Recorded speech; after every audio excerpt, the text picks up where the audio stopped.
Hey everybody, it's your old buddy Uncle Rich for Who's Telling the Truth. Guys, this is show 220. Today's date is 6/11/18. And the name of this show, we're going to call the show Guns, God, and Todd. And guys, the reason for this quirky name is we had a debate last Thursday on the Marty Heiser show. And one of the gentlemen that we debated with, his name was Todd. And he came to the debate with good intentions. I mean, you could see. He really had good intentions. And he came with what he thought was facts and figures. And tonight, what we want to do is we want to go back into the debate, and we're going to listen to what he said, and we're going to find out. Judy, can you put our bugs up?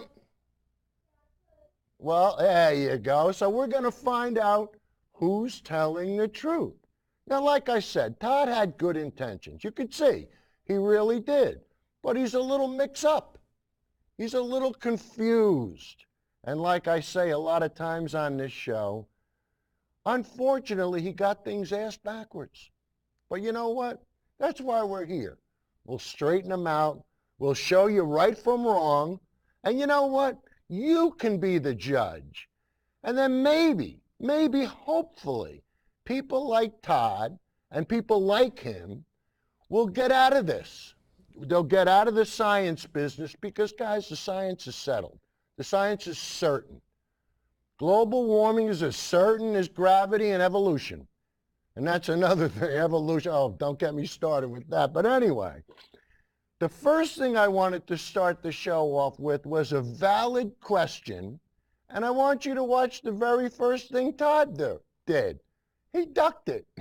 And guys, this is what happens. So Judy, let's have clip number 2, and let's just get a little flavor for what happened on Thursday night. Do you accept the fact that the globe is warming?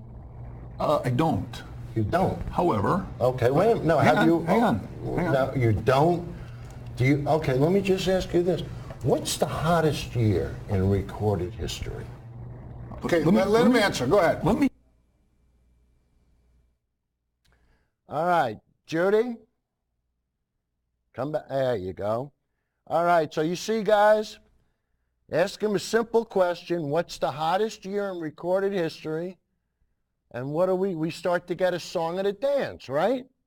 So I just want you to see. Now we're going to play the full clip, and you could really see how it compounds itself and how it complicates it. And then we're going to show you, hopefully, we're going to clarify things. How does that sound? Clarify. Instead of saying he's wrong, we'll clarify. All right? Maybe his kids will tell him he's wrong and stop going on CATV with the false premise that he can outwit Mother Nature. All right, but anyway, so let's watch the full clip now. So Judy, let's have number 3, please. Do you accept the fact that the globe is warming? I don't. You don't? However... Okay, wait a minute. No, hang on. No, you don't? Do you? Okay, let me just ask you this. What's the hottest year in recorded history? Okay, let him answer. Go ahead. Let me come back, okay? Because we can go back using NOAA and NASA's data. Mm-hmm. And I believe, and correct me if I'm wrong, 1880 was when... 1880 is when we, as a civilization, civilized people, started to measure the average temperature across, when it started in very few spots, and now everywhere. Okay.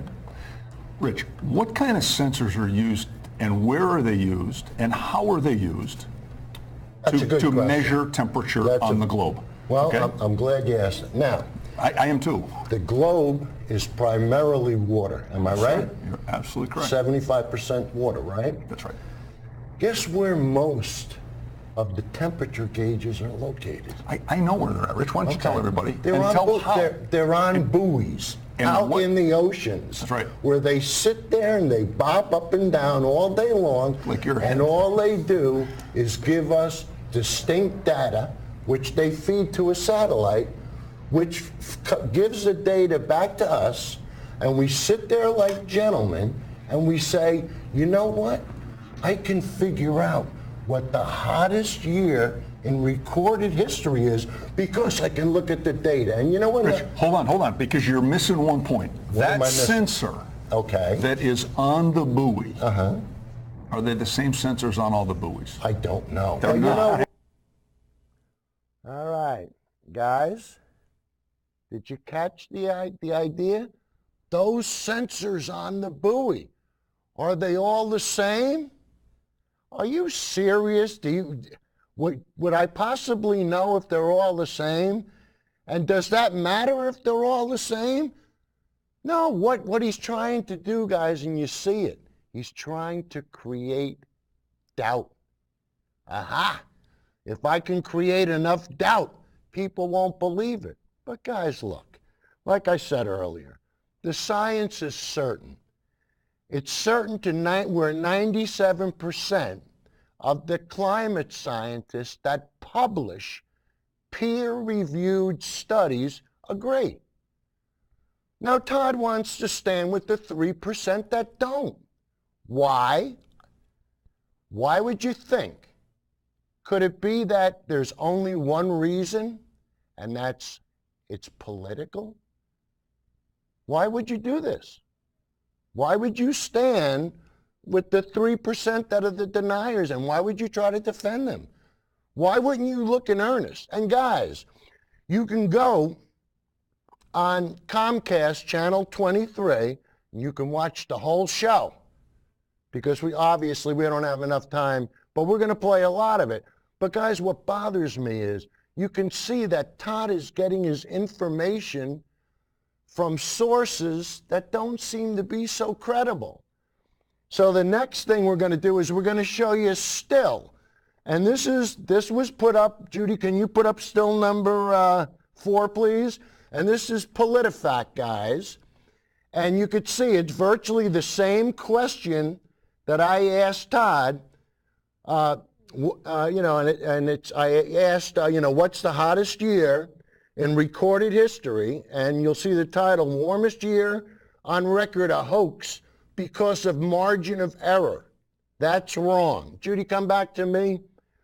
And guys, this is, Todd made a point, a margin of error. And he kept margin of error. And why did he do that? Again, to create doubt. And if I don't, and it's funny because I didn't really pick up on this, but if I remember correctly, he said there was a 0.5% variable rate. Guys, it's not 0.5, it's 0.05. I mean, it's barely recognizable. But anyway, Judy, let's go to the next one. So this is PolitiFact, and what PolitiFact is saying, that the article that Todd is talking about, or just the premise that Todd is using, is and so I'm going to read this. NASA stated that even taking into account the uncertainties in the interpretation of the year-to-year temperature differences, NASA estimated 2016 was the warmest year with greater than 95% certainty. NASA attributed the rising temperatures driven largely by increased carbon dioxide and other human-made emissions into the atmosphere. Most of the warming occurred in the past 35 years, with 16 of the 17 warmest years on record occurring since 2001. Judy, if you want to go back and forth, between me and according to NASA, for recent years, the margin of error is about 0.05 degrees Celsius. See that, guys? 0.05, not 0.5. All right? Uncertainties can arise in the data due to different methods in dealing with missing data and weighting the two hemispheres. However, the uncertainty is quite small, said Kevin Trenberth, a distinguished senior scientist in the climate analysis section of the National Center for Atmospheric Research. And guys, what I should have asked Todd on the show was, guys, what has the National Academy of Sciences concluded about global warming? And what has every science academy in the world and every country in the world except the United States agreed to the Paris Climate Accord? Why? I'll tell you why. Because Obama was president when it was signed. And Trump's one job when he got in office, anything that Obama did, he used to undo. Yeah, I know. Hey, we'll always get to the truth. It's always what it comes down to, political. So, Judy, we'll go to the next still. And, guys, this is just a wrap-up, but this is the PolitiFact ruling. And Gutfield said every single year that there's an increase in temperature, it's within the margin of error, meaning it isn't increasing. While some years are within the margin, others definitely aren't. So Gutfield is wrong when he says every single year is within the margin of error. Also, long-term trends over decades show that temperatures are clearly rising. So Gutfeld is wrong, both on details and the big picture. We rate this statement pants on fire. Judy, come back to me. Pants on fire. Hey, Todd, you got fooled. You got fooled, and from now on, you're not going to get fooled again. You're going to start to become a critical thinker. And before somebody tells you something, you're going to say, wait a minute. What's the source of this nonsense? And who's publishing? It's not published. You're not going to see any of the stuff that you came out with published in a science journal, because nobody will embarrass themselves by putting this stuff, by trying to even publish it. They throw them, get out of here, will you? So anyway, you know, the one thing I always like to show on this show, and the one thing we like to talk about the most, is visual proof. So Judy, can we have the next still? And guys, once again, take a look at the chart. The source of the chart is NASA, and it's the annual global temperature difference for the 20th century average. And there's your average, the baseline is 0. And guys, look, we're almost 2 degrees Fahrenheit, which is a little over 1 degree Celsius. So Judy, come back to me a minute.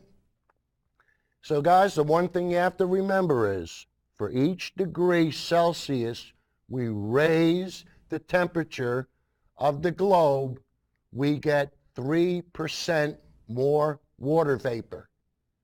That's why when it rains so hard. Ask the people in Houston. They got flooded twice. Ask the people in Kansas. They just finished rebuilding their town and they got flooded again. Hey, it's time to move. But anyway, the next clip, let's see, what do we got here? Guys, if there's one thing you want to be able to do, is not only to measure, but to prove your measurements. And in the next clip, we're going to show you my debate partner, Kurt.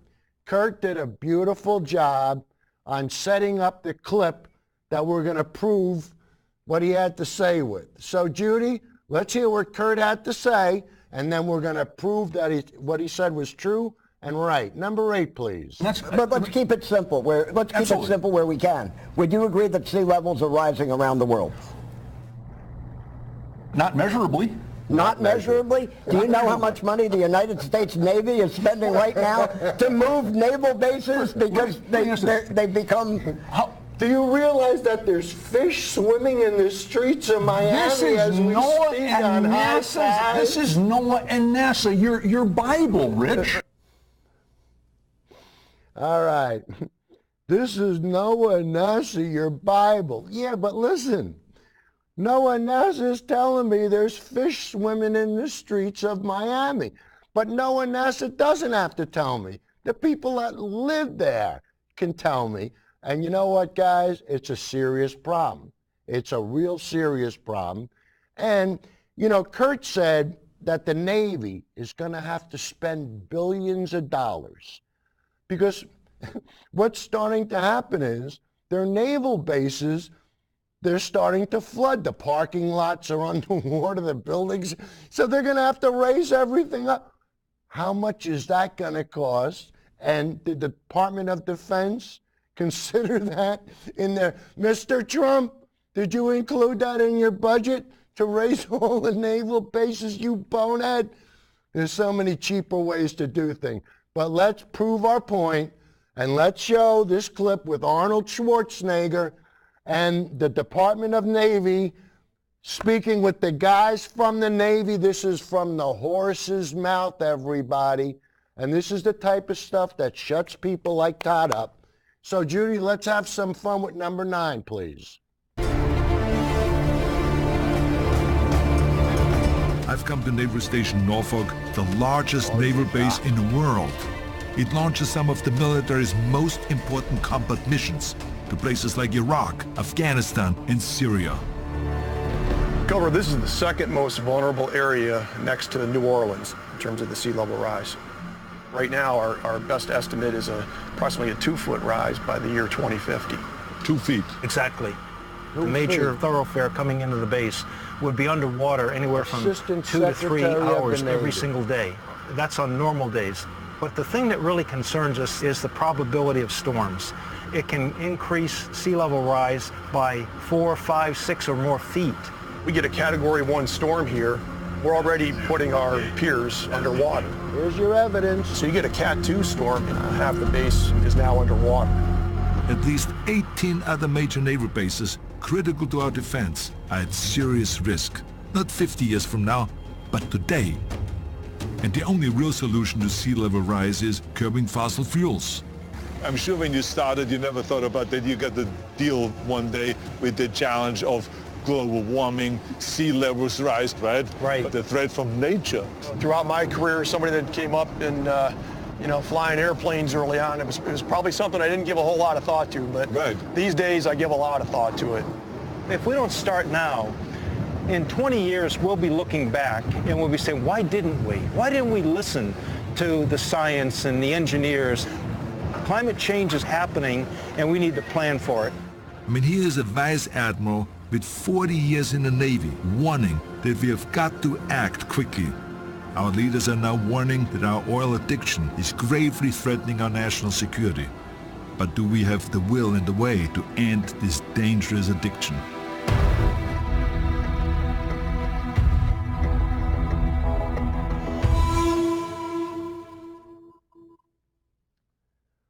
Guys, after you watch a clip like that, you think Todd will ever make the foolish statement that we don't have to prepare for global warming and the seas aren't rising? When somebody says the seas aren't rising, if Todd's a man, the first thing he's going to do is man up and he's going to say, no. Now listen, I used to think the same way you did. And you know what? I was foolish enough to go debate a couple of liberals who got their act together, and they made me look foolish. And you know what? For my kids and the rest of my family, I'll never make that mistake again. So that this way, when my kids come to me years from now and they say, Dad, what did you do about global warming? You can now say, well, I used to be a denier, but I'm not anymore because I've seen the light. Yeah. And guys, I hate to be a little rough, but you know, this is the way it's got to be sometimes. Because when you want to go against Mother Nature and you want to use a political party to justify destroying the planet, hey, that don't work with me. It never will, never has, never will. And guys, you'll notice what I said. I said, there's fish swimming in the streets of Miami. Guys, not only are there fish swimming in the streets of Miami, but people are catching them. I know. Hey, it's a free lunch. You know, God gave it to me. So, Judy, let's prove our point with fishing in the streets of Miami. Clip number 10, please.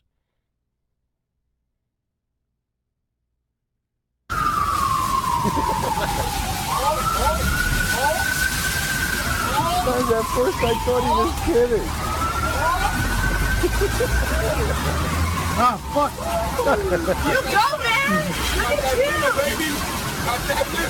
Ah, throw it back. Come on, that's a baby. You got your tail in there? What's this?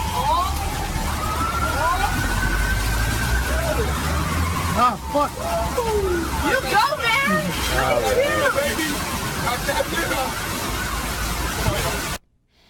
All right. Now, guys, people are going to say, oh, Rich, that was all staged. Somebody put that fish on the line. We didn't see him catch the fish. But, guys, I mean, the next clip, you're going to see where the water is coming up out of the storm sewers. And, you know, most of the time, it's supposed to go the other way. The water goes into the storm drains, and the storm drains go to the ocean. Get rid of the water. Well, now what's happening, because the oceans are rising, the water level is coming up, and the water is going into the storm drains and going back into the streets.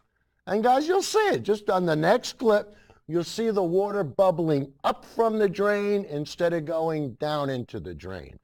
So, Judy, let's have clip number 11, please. Look at this, guys. High tide. The tide is, you know, when the tide's coming in, you look at the sewers in Miami.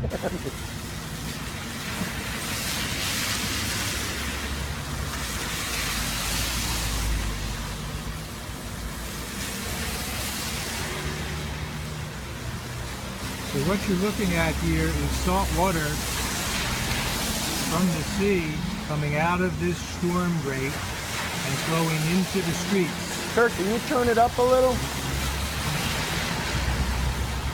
We're about 45 minutes from high tide in Miami Beach. And already the storm drains have been topped over. These drains were supposed to drain water off the streets, but what's happening is with the sea level rise, with the sea level rise, the sea is higher than the streets, so the water is actually flooding from the bay and the ocean into the streets of Miami Beach.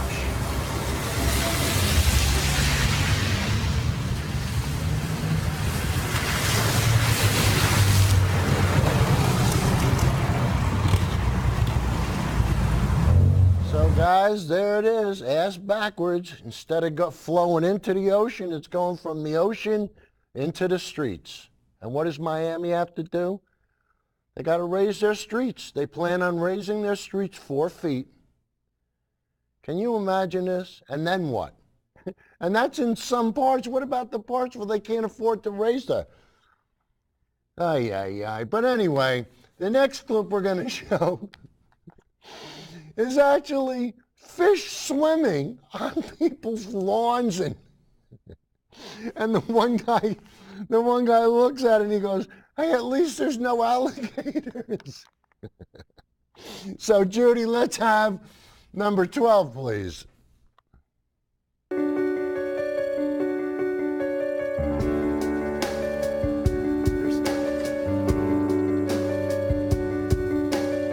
Flooded yards have become literally fish all around everybody's yard. I'm just happy there's no alligators floating around.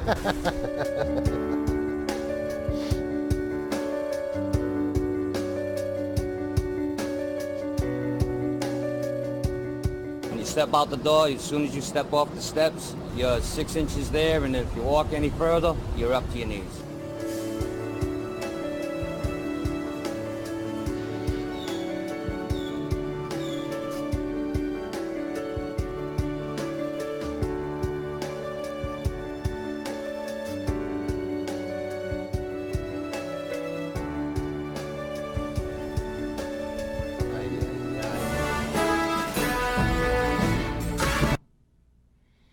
I don't know, guys.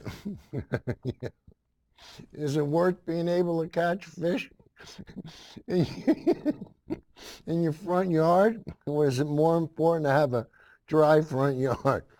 But guys, the other part that's really, and you know, people will try to deny it, but the visual impression is just unbelievable. And this is another clip. This is a clip from NASA, and it shows you how the Arctic is melting. So, Judy, let's have clip 13, please. Guys, just look at the difference in this. The white stuff is the drier, harder ice, the thicker ice. Look at the difference. 80-40. It's like almost like night and day. Losing its bulwark, defensive wall.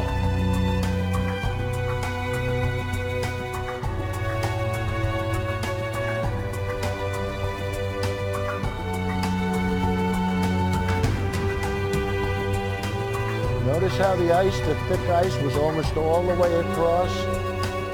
See? And every summer, when it turns blue, that's the summer.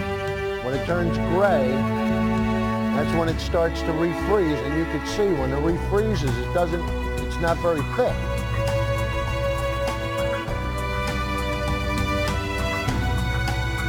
There are 110,000 square miles of sea. Oh, brother. You can deny it all you want, but believe it or not, the Arctic is the fastest warming place. And it's true. In Antarctica, the ice, the sea ice, or the ice on the sea is expanding because Antarctica is a continent. That's right.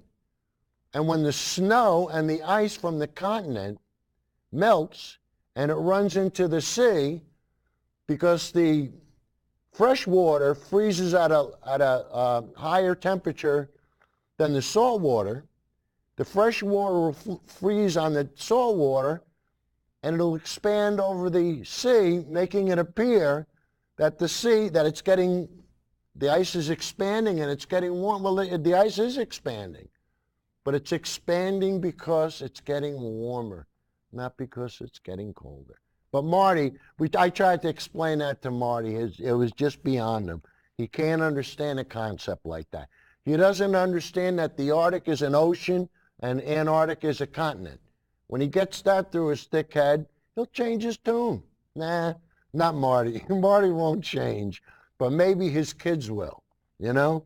So anyway, the next clip is from someone the Republican Party hates with a vengeance.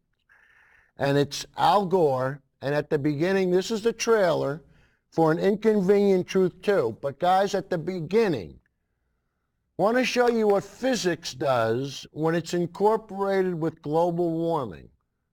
And at the very beginning of the clip, everybody said that Gore was nuts.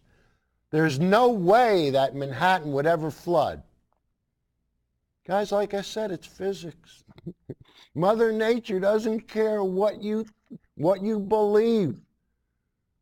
Mother Nature does what Mother Nature does. And we have to start telling our children that. We can't keep giving them the old song and dance and the double reverse. Got to be honest with the kids. All right? So anyway, let's play the next clip. This is Al Gore, the guy the Republicans hate. Judy, number 14, please. It's supposed to be 70 degrees today. It's freezing hey, Don here. The con. Speaking of global warming, we need some global warming. Here's a guy that doesn't understand science. Freezing. The most criticized scene in the movie An Inconvenient Truth was showing that the combination of sea level rise and storm surge would flood the 9/11 memorial site. And people said, what a terrible exaggeration. Hurricane Sandy slammed into New York City last night, flooding the World Trade Center site. Storms get stronger and more destructive. Watch the water splash off the city. This is global warming. I feel so scared. Sorry. Despair can be paralyzing, but this to me is the most exciting new development. We're seeing a tremendous amount of positive change. Wow. The basis is there, but it's still not enough. It's crunch time at the climate change conference in Paris. Still some really tough negotiations going on. What would it take to shift to renewables? I'm talking about breaking the impasse. Virtually every nation in the entire world agreed to get to zero greenhouse emissions. It is unprecedented. It's time to put America first. That includes a promise to cancel billions in climate change spending. Our plan will end the EPA. The next generation would be justified in looking back at us and asking, what were you thinking? Couldn't you hear what the scientists were saying? Couldn't you hear what Mother Nature was screaming at you? This movement is in the tradition of every great movement that has advanced humankind. We're not going to recognize it. We don't want to discuss it. It is right to save humanity. It is wrong to pollute this earth. It is right to give hope to the future generation.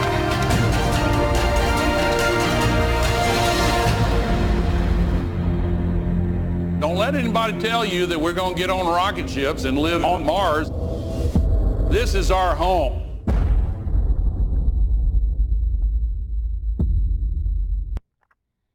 All right, guys. So I just love showing that clip where the World Trade Center flooded because everybody thought it was a joke.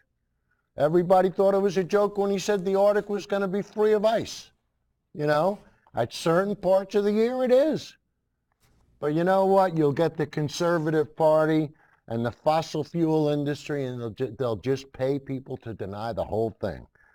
And this is, you know, this is what gets me crazy. And guys, you know, in the debate, we had talked about God briefly, you know, and I raised a question, and we're going to hear Todd. He's going to speak. We're going to speak briefly, but one of the most important things he said. Pay attention to what he says, because at the end he's going to ask, "Can we rewind?" So that we can hear what he said. So pay close attention to what he says, and then we're going to do him a favor. So, Judy, number 15, please. Number 00, okay, please. we'll do, does God exist? Can we have yes, 00? Still number 00. I just want to get to why Trump got elected. To me, I think they would have a lot to say. Okay, we're gonna play a couple of these just to have fun. Okay, here we go. This is what I wanted to try to accomplish tonight. Okay, cheers to all the people who can change their minds when presented with information that contradicts their beliefs. Now, Marty, if there's something that you hold dear to yourself, correct, like a God. Like that God exists. I adhere to the fact that I'm not a moist robot, an accident from a godless cosmos. I believe that when I look into the eyes of my gorgeous granddaughter, I say that was created by intelligent design. By you? No, there is no design. Well, then I guess we just all evolved. Marty, it's you. Okay, so all right, now can we go to number 1, Mike? Is it okay to have a different belief system and still have a sandwich? What's that? Is it okay to have a different belief system and still have a beer and a sandwich? You can believe. Guys, we got 10 minutes left. I want to go to the lightning round here because I want to get to why Trump got elected. It's okay to disagree, but let's go have a beer and a sandwich. You don't believe. I believe in God. It sounds like you don't. Let's move on. Which God do you believe in? My God. Your God. Oh, so you have a different God than everybody else? No, the religion. My religious beliefs may be different than somebody else. My point is. Well, which God is yours? See, you want to fight it. I don't want to fight it. I'm not criticizing you because you don't.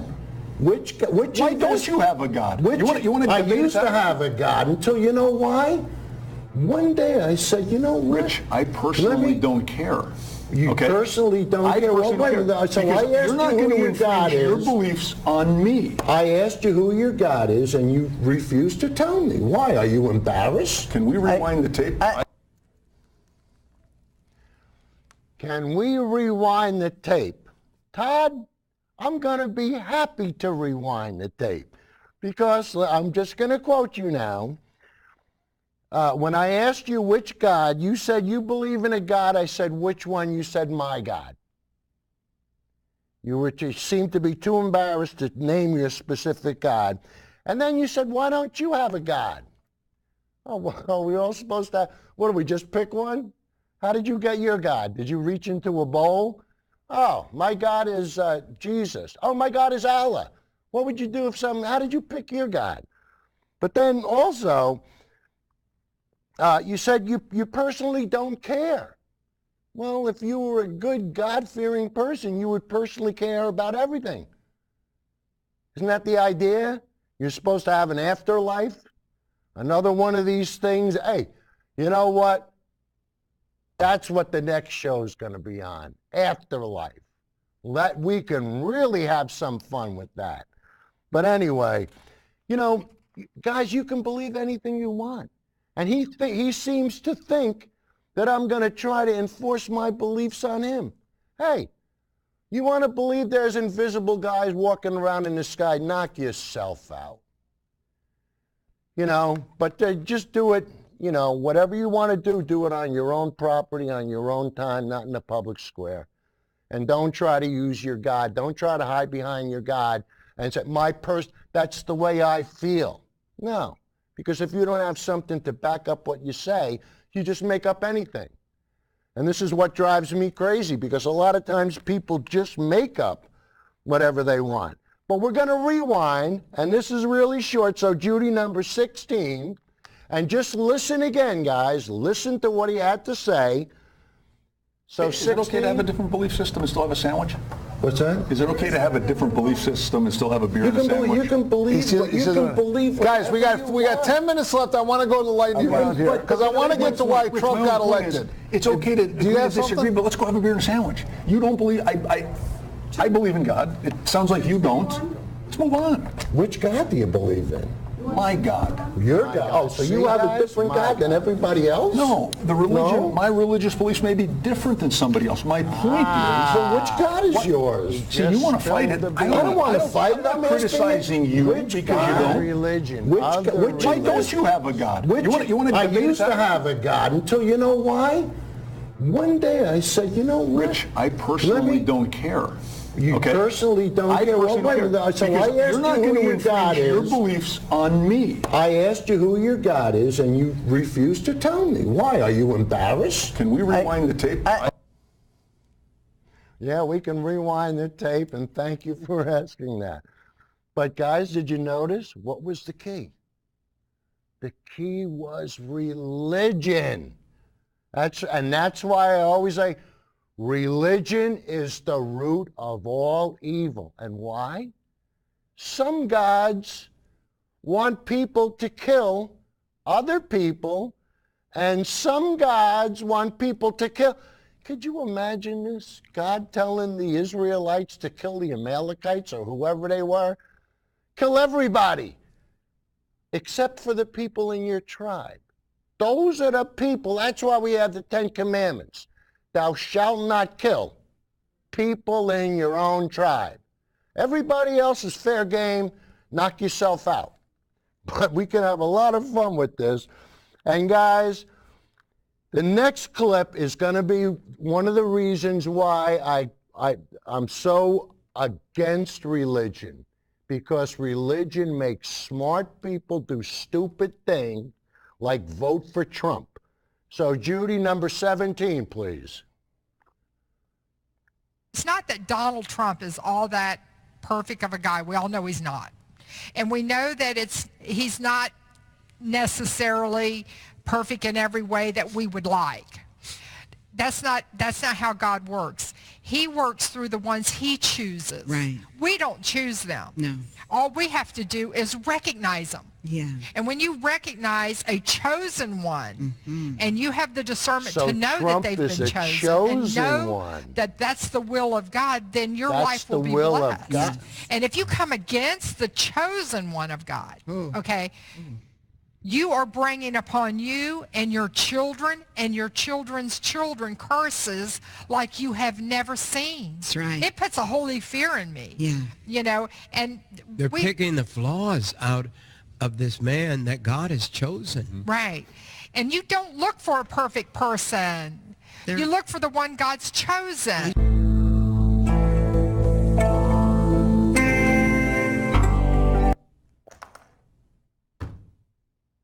Do I really need to say anything after you watch a clip like that? Trump was chosen by God? This is what these evangelists think? Trump was chosen by God? Why is God so mean? What's wrong with God? Holy mackerel. All right. Now, the next clip, we're going to go back to the debate, and I'm going to show you my position on guns. Judy, number 18, please. Ain't no one taking my gun. Final word. The one thing that I thoroughly appreciate is the parents of Sandy Hook going after the conspiracyist, Alex Jones, and they're going to sue his balls off. And I hope they get it to the point where he ends up like Hulk Hogan, where these Sandy Hook parents walk away with $140 million and bankrupt Alex Jones and send him to the dustbin of history so that people don't walk around saying we need to have guns. Because the last thing you just conflated two things. If someone has a conspiracy theory that says that Sandy Hook never happened, it was put together by the government, that is ridiculous, and if he gets sued, he gets sued. Marty. But the fact of taking guns away from everyone, you can't conflate those two issues. Ridiculous. But I want to move on to some fun stuff. I got some fun stuff. All right, Marty had some fun stuff. We're going to have some fun stuff, because guess who confronted Bernie at LAX airport? And I tell you, when you see one of the Bernie supporters and how he dissed Alex Jones, you're going to thank me for this clip. So, Judy, let's have clip number 19, please. What do you think about the fact that 98% of mass shootings occur in gun-free zones? Bernie, do you want to get rid of those? Why'd you stop being an idiot for a second? It's okay. I know it's okay. Are you mad Hillary stole the election from him? I'm mad you're a Sandy Hook denier. That's all. You guys are religion. You think that's like some big... Who's my guy? What guy am I? I mean, you like Hillary. What guy am I? No, you like Hillary. Did I bring up Hillary? No, don't worry. That's what I'm saying. You deny Sandy Hook, and you're giving him a hard time. Hillary edited tapes of that. Hillary edited tapes of Sandy Hook. Yeah, that's right. You're an idiot. You win. Why don't you talk about all the wars? Oh, that was so great. By the way, I'm pretty sure that guy at the end is just a random guy at the airport. And what a bizarre situation. Imagine you're at the airport and you just happen to see, like, oh shit, there's Bernie Sanders. Oh shit, there's Alex Jones harassing Bernie Sanders. So guys, Hillary edited tape from Sandy Hook. You heard it, right? Man, I tell you, I hope they run him through the ringer. I hope he ends up with nothing. Penniless, a pauper. I'm telling you, guys, the guys that spread hate like that, that would be the nice thing. That would be the nice thing to do with this guy. But, you know, you look at Bernie, and Bernie was in LAX, and where was Bernie going? Guys, he was going to support the people that work at Disney World, the employees of Disney World, Minnie and Mickey Mouse and all the people that wear the suits. And guess what? The people that work at America's Happy Land aren't paid a living wage. No health care, very few benefits, while the CEO walks off with $20 million. Corporate America, Trump and all his friends at their finest. So what, Bernie's down there in LAX, and you know what? Let's listen to the real working class, and let's see what's going on in America. Judy, clip number 20, please. What do you think about the fact that 98% of mass shootings occur in gun-free zones? Bernie, do you want to get rid of those? Why'd you stop being an idiot for a second? It's okay. I know. You got to go to the next clip. Are you mad Hillary stole the election from him? I'm mad you're a Sandy Hook denier. That's all. You guys are religion. You think that's like some big... Who's my guy? What guy am I? I mean, you like Hillary. What guy am I? No, you like Hillary. Did I bring up Hillary? No, don't worry. That's what I'm saying. You deny Sandy Hook, And you're giving him a hard time. No, Hillary edited tapes of that. Oh, Hillary edited tapes of Sandy Hook. Yeah, that's right. You're an idiot. You win. Why don't you talk about all the wars? Oh, that was even better the second time. Oh, that was so great. All right, Judy. By the way, I'm now pretty sure that guy at the end is just 20, a random please. guy at the... There you go. In the last 5 years, I've been evicted 3 times. I had an apartment on my own. My rent went from $800 to $1,500 a month, and I couldn't afford it. Right now, I'm looking for a place to live. And, you know, I can't, the same as my other 2 friends here, I can't afford the rent. I'm 58 years old. And I'm struggling. That wasn't the way it was before 2008 for me. When I started back in 1988, I was making almost over $5 above minimum wage. I had free health care and my meals were free. I had the illusion that it was a job to have for the middle class. My wages only increased since 2008, $2. Her work trajectory, instead of seeing her wages and benefits increase in terms of inflation, they are actually going down. And that is the story of the middle class in America.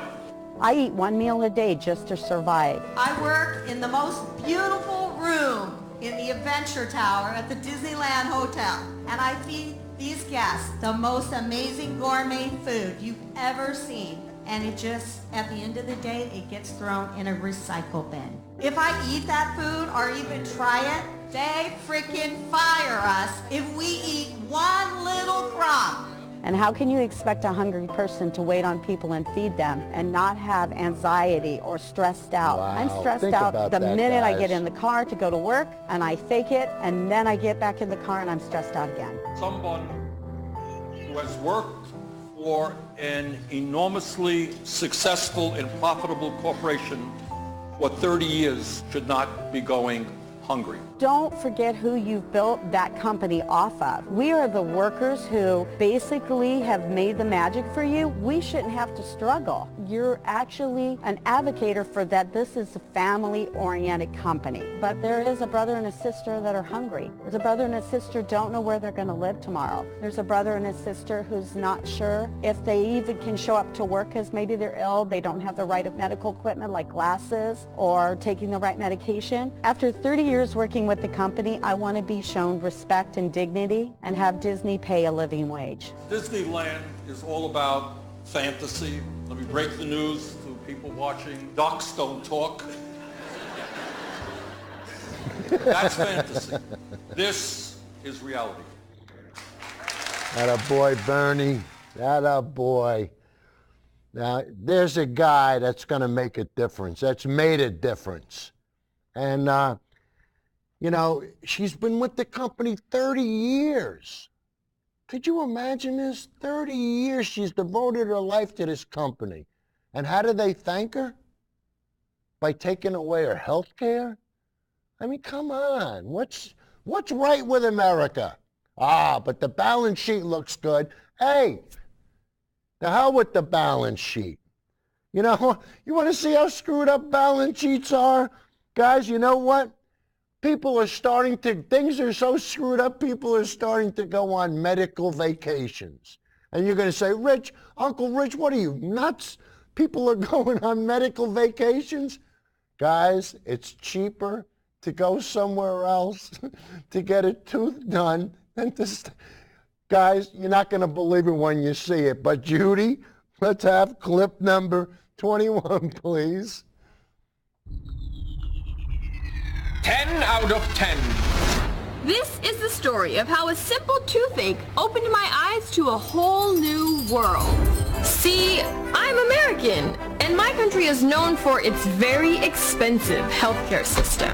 To fix this tooth would have cost $1,500. But I did some research, and it turns out I could fix my tooth in Mexico for only $120. I checked flight prices, and I could fly there for $200 and stay at a nice hotel for only $100. See, it's actually cheaper to go on vacation and fix your tooth than to just do it in your own country. Viva Mexico! is what people call medical tourism. And after fixing my tooth in Egypt for only $120, I am convinced that everybody that lives in expensive countries should look into medical tourism. Just this year, 15 million people crossed borders for more affordable healthcare. So here is what I did. This tooth, I ended up fixing it in Egypt, and I stayed in this hotel and saw these pyramids for less than what I would have paid back in Los Angeles.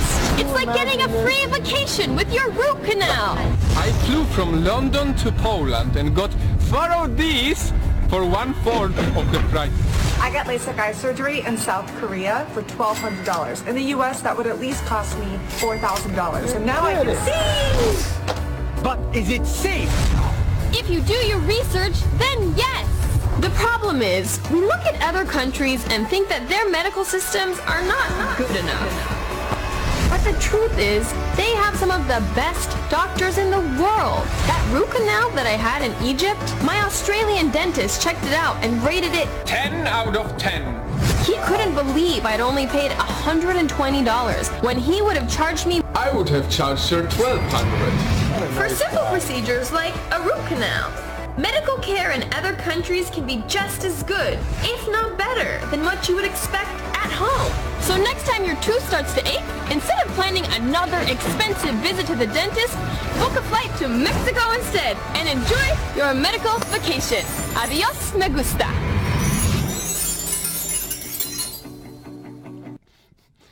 Guys, can you imagine it's cheaper going to Egypt to get root canal done than going to Brookfield?